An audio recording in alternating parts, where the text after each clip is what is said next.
the performance of the nights went to Caceres and Vettori. They all won $50,000. Obviously one of the weirder fight weeks that we've ever had in recent memory. Can you give us any insight as to what was happening behind the scenes all week? Yeah, I mean, we were trying to keep this fight alive and make sure that it happened, and we couldn't have done it without a guy like Vettori.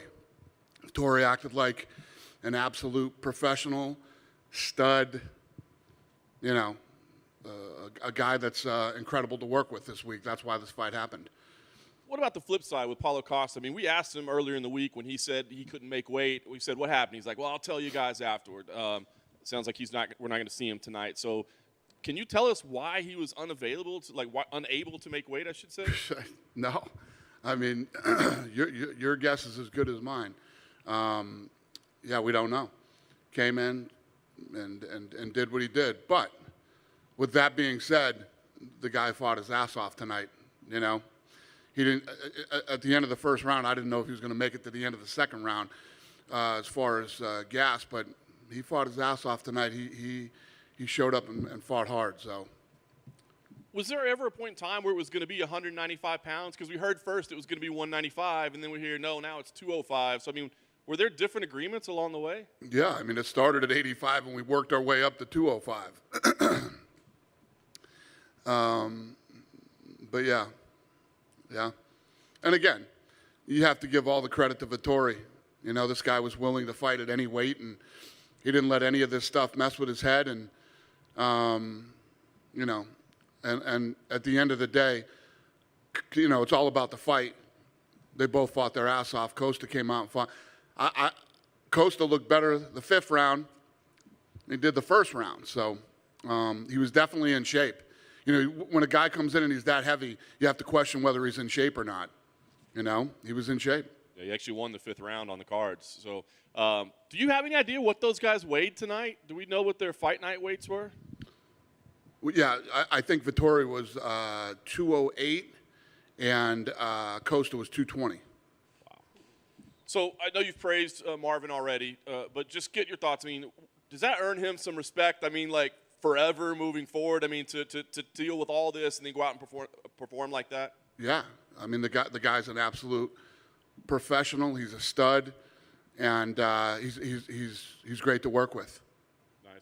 Last thing for me, I just want to ask, so what do you do with Paulo now? Right? I mean, I think a lot of people are saying this guy's future probably lies at light heavyweight. I know you say, as a rule, you don't typically tell people where to fight, but with a situation like this, will you or the team recommend this guy stay at light heavyweight? Yeah, we absolutely tell you where to fight when this happens. Yeah, he's going to have to fight at 205. Yeah.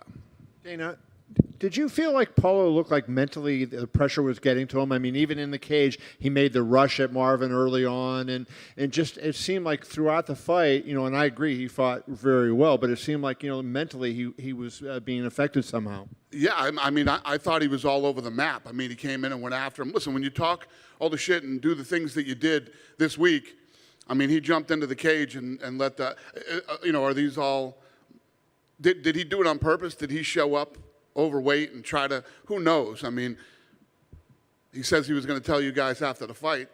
I don't know. I can't, but yeah, he did. But like I said, I thought he was done.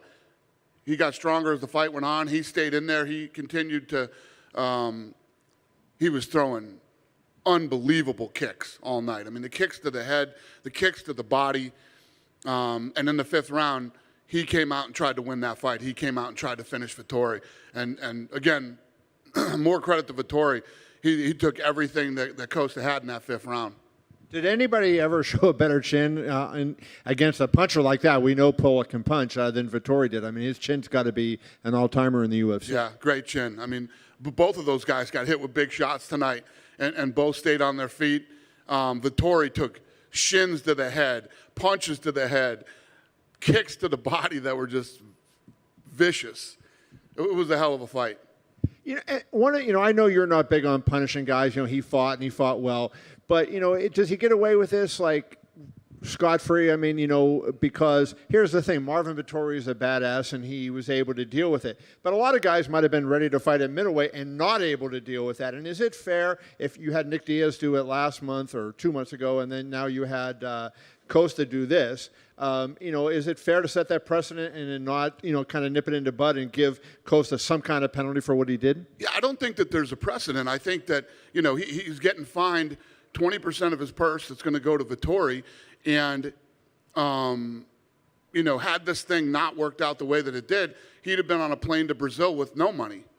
He'd put back on a plane, flew back to Brazil, and wouldn't have made a dime on this fight. So, when you talk about prize fighters that are getting money to actually get in and perform, when they perform, he had to give up 20% of that. So I think, that's punishment enough. Plus, you guys beat him up pretty good this week too, and deservedly. Do you feel he was his actions were intentional, that he was trying to get cut? That's what I don't know. I don't know why he came here and did what he did and acted the way that he acted. Like I said to John, he was going to tell you guys after the fight. I don't know. I honestly don't know the answer to that question. But and when you talk about punishing him, like I said, he's given up 20% of his purse, and he came in and fought his ass off tonight. If he went in there and put on a horrible performance, and then maybe we could point the finger at him more. He was a nightmare to deal with this week, not just for us, but for you guys too. But he came in and performed tonight. Dana, just to be clear, Paulo did say he would tell us after the fight, but he also told Megan Levy that the only contract he ever saw for this fight was at 205. I'm assuming that's not true. Yeah, that's not true. Yeah. Why would we give him a contract for? First of all, let's just make this absolutely clear. I hate fights at catchweight. I never make catch. How many catchweight fights have we done in 20 years? I hate them because they mean nothing. Yeah. They're useless.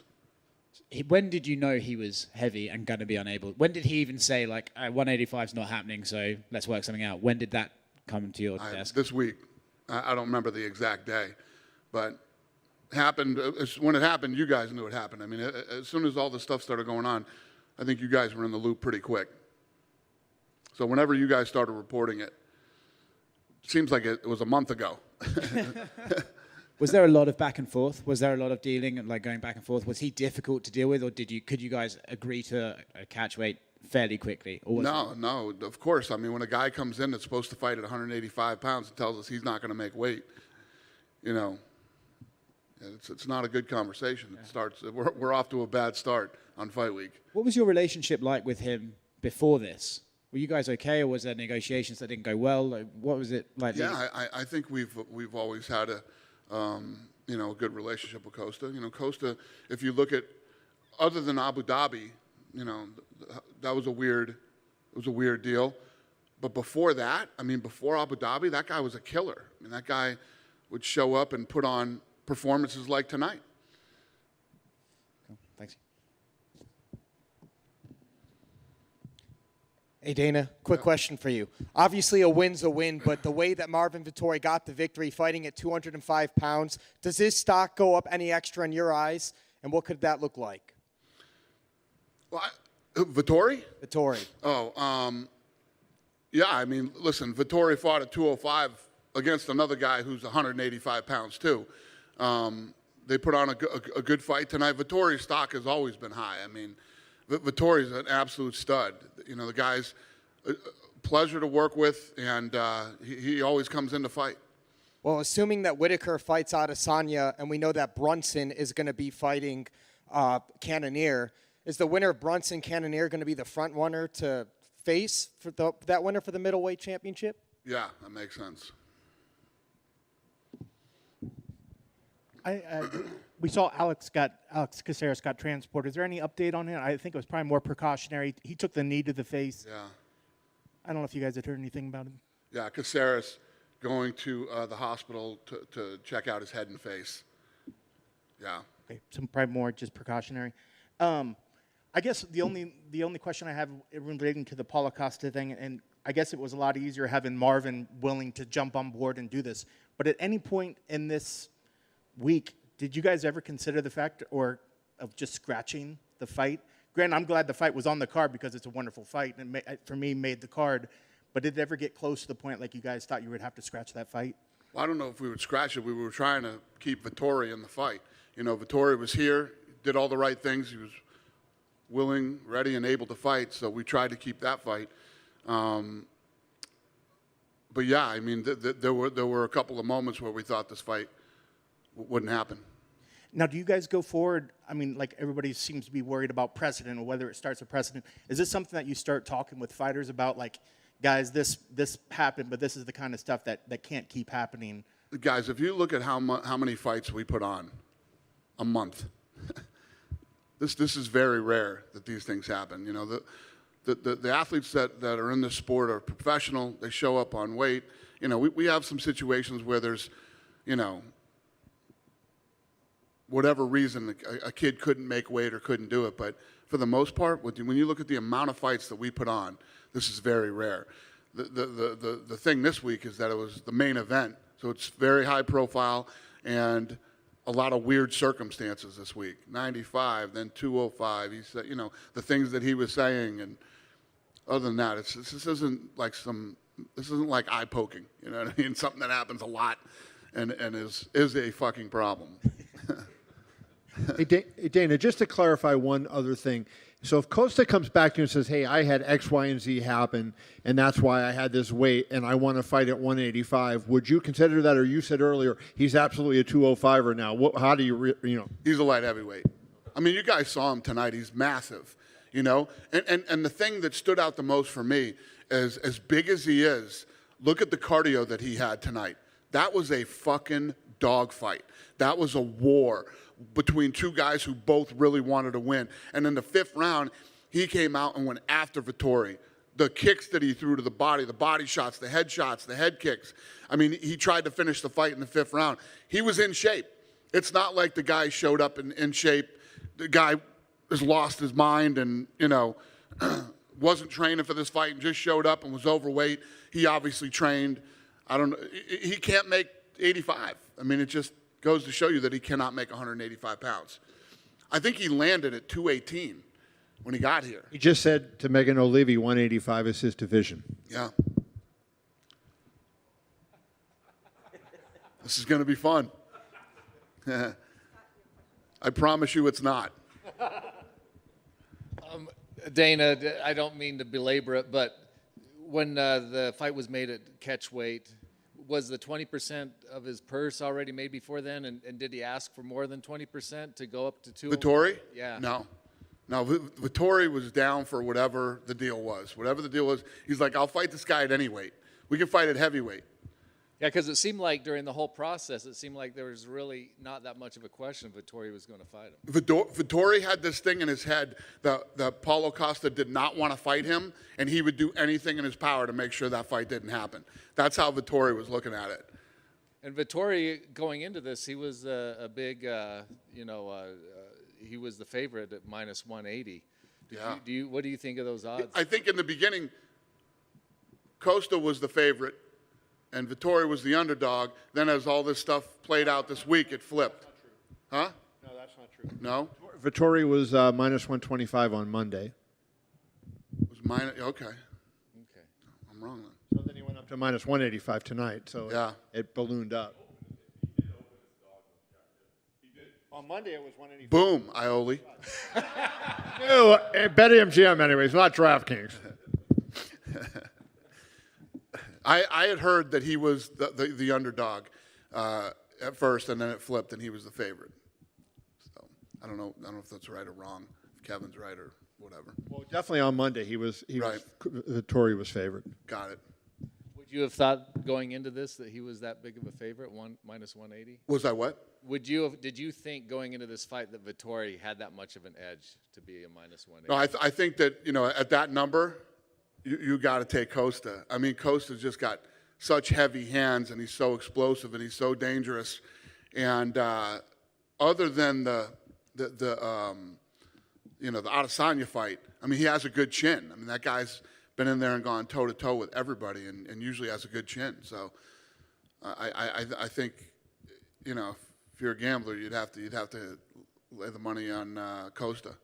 For people watching on TV, how would you explain like being cage side to that of the poundage that Vettori was taking to the body with those kicks? It was insane. I mean, you could tell in that 5th round, Vettori didn't like the kicks to the body. And then when the shins started hitting him in the arms too, because he was blocking them.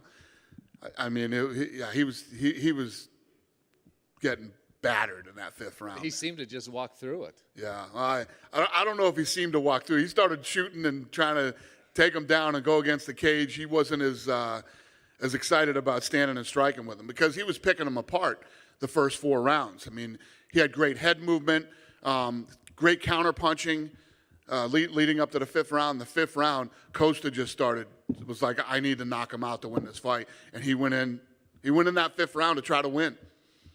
With all the controversy leading up, did you notice the numbers changing, that more and more people were getting interested in the fight because of everything surrounding it? No, this one is on ESPN Plus. I don't get the up-to-date numbers like I get if it's a pay-per-view or if it was on ESPN for the ratings in a couple days. It doesn't really work that way, but it had to have. I mean, I'm sure you guys were. I was excited as they were walking out and getting into the octagon. I was excited for that fight, and all the bullshit that happened this week, gets people even more fired up. That might have been the best atmosphere we've had in the 8 events yet.